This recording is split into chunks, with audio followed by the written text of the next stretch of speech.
আসসালামু আলাইকুম রহমতুল্লাহ। প্রিয় দর্শক, আশাবাদী সকলেই ভালো আছেন। আলহামদুলিল্লাহ, আমিও ভালো আছি। আজকে দেখা হচ্ছে যে আমরা যারা ব্যবসা করতে চাই কিন্তু বারবার একটা অজুহাত দিই যে ব্যবসা কীভাবে শুরু করব, পুঁজি নাই, তারপর হচ্ছে স্থান পাচ্ছি না, সব মিলিয়ে ব্যবসা শুরু কীভাবে করবো এই জন্য বারবার আমরা শুধু একটা অজুহাত খুঁজে আসছি।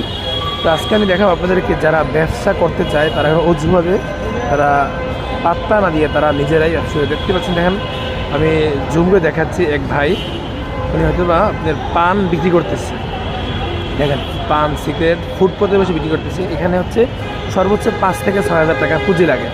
এটা হচ্ছে ইসলামী ব্যাংকের হসপিটালের পাশে যে হচ্ছে ইসলাম ফার্মা, এর সামনে উনি দেখেন কত সুন্দরভাবে বিক্রি করতেছে, এটা ডাবের দোকানের পাশে। তো এদিকে দেখতে পাচ্ছেন এই যে ঝালমুড়ির ব্যবসা এক ভাই করতেছেন এবং এক আপাও করতেছেন। তো যারা ব্যবসা করতে চান কিন্তু বারবার যারা অজুহাত দেন, এই ভিডিওর মাধ্যমে তারা মানে স্পষ্ট হয় যে ভাই, ব্যবসা করতে চাইলে অজুহাতে কান থেকে স্বল্প পরিসরে অল্প পুঁজি দিয়ে আপনি যদি সামান থেকে শুরু করেন, ইনশাআল্লাহ একদিন বড় কোনো ব্যবসায় আপনি হতে পারবেন ইনশাআল্লাহ। তো যে সমস্ত ভাইরা বেকার আছেন, আপনি বেকার না থেকে সামান্য পুঁজি দিয়ে অল্প কিছু হলেও আপনি করার চেষ্টা করেন, দেখবেন ইনশাআল্লাহ বড় কোনো সফলতা আসবে।